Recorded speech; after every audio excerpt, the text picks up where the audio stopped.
It's true. Before, you could get away with hiring your mom's hairstylist who has a license. Or maybe you have a coworker who does some real estate on the side over the summer for some extra cash. But now, after the N.A.R. settlement, things have changed. Now hiring someone who does real estate on the side or as a hobby just got that much more risky. It can actually cost you over $10,000, just depending on how much your home that you're interested in costs. Stick around. You're going to want to know how the real estate industry just changed forever.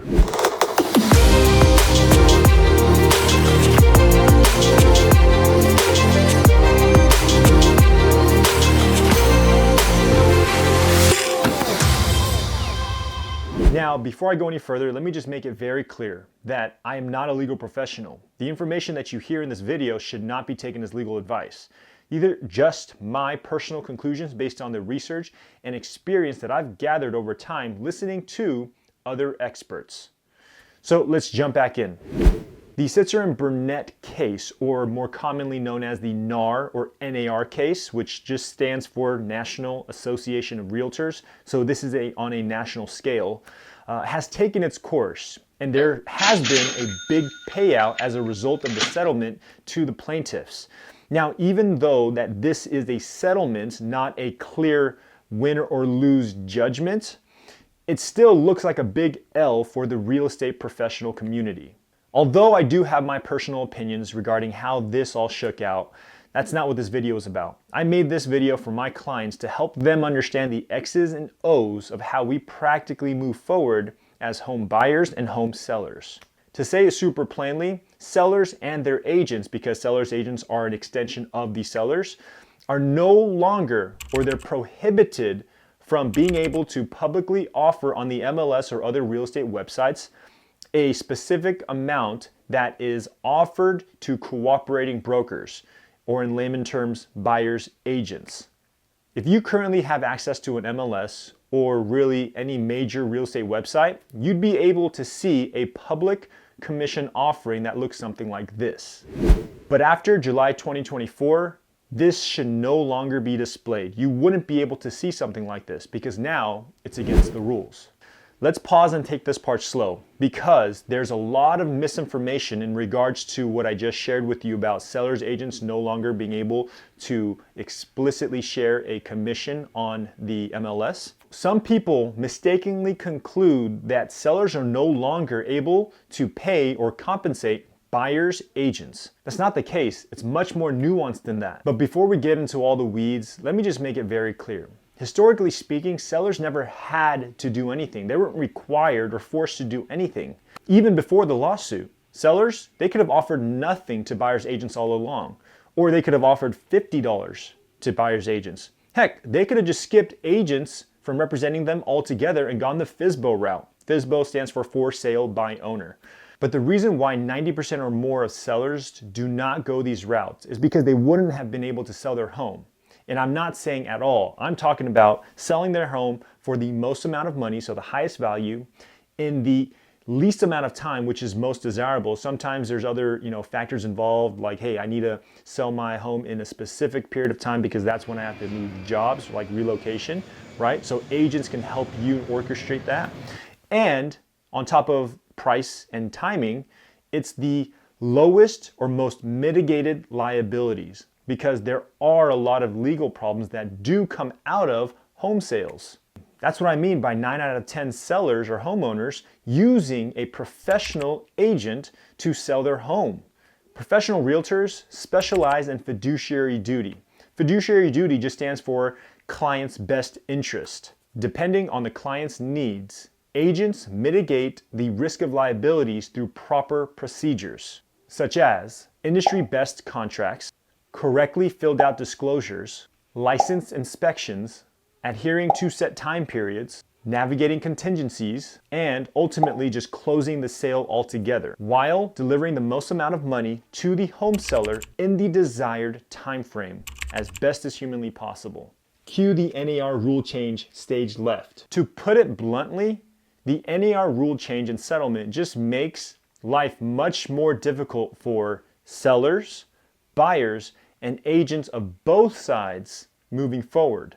No one wins. And if you haven't already, please click the link in the description below to see my breakdown of how buyers and sellers both lose in this situation as a result of the lawsuit. Since now each home listing or home seller are no longer able to publicly offer commission or payment to all buyer's agents, now these buyer's agents are pressured to incorporate what's called a buyer's agent compensation agreement with every single new buyer they start working with.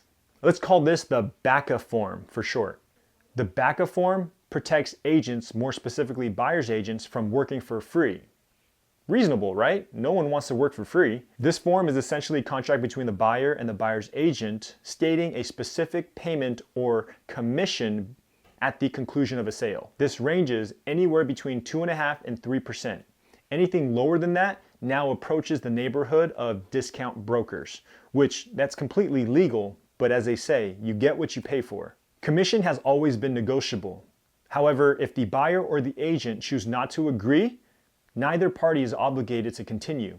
Just as a quick compare and contrast, historically speaking, sellers and their agents were able to publicly offer a specific amount to buyers' agents. There were no extra documents or negotiations required because it was already set in contract. It was neat, straightforward, concise. But now that these commissions are prohibited from being offered publicly, buyer's agents are having to now incorporate the BACA form in order to protect themselves and their families.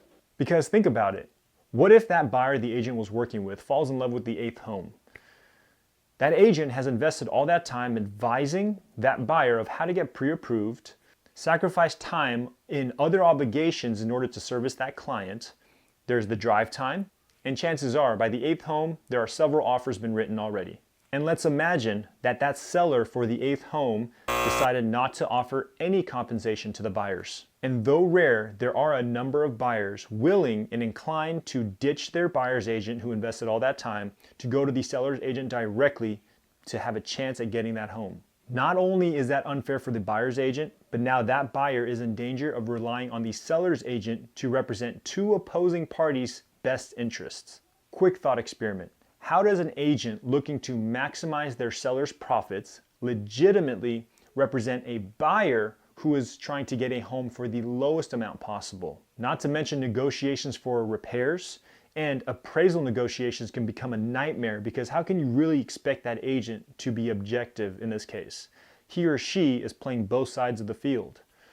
It's a round peg trying to fit through a square hole. Hence the birth of BACA, the Buyer's Agent Compensation Agreement. Technically speaking, the BACA form does hold the buyer responsible for the out-of-pocket payment to the buyer's agents for their services. And because I want to be transparent, this is in addition to the buyer's down payment, the closing costs, the rate buy-downs, if any, non-refundable inspection costs, and not to mention the moving costs or the repairs and maintenance if the home needs it. This can mean over $10,000 on top of all the other non-negotiable expenses that I just mentioned. As you can see as an example, a $500,000 home at 3% commission equals $15,000. But don't freak out, I've got good news for you. Legitimate agents already have strategies and a set plan to help you succeed in this new standard practice of selling and buying real estate. We've had months to prepare. Whereas people who do this as a hobby or on the side, they will be learning as they go. And unfortunately, you would most likely be their trial and error experiment. But what do I mean by succeed? I mean maximizing your chances of getting the exact home that you want, regardless if that home seller wants to offer that 3% commission or not.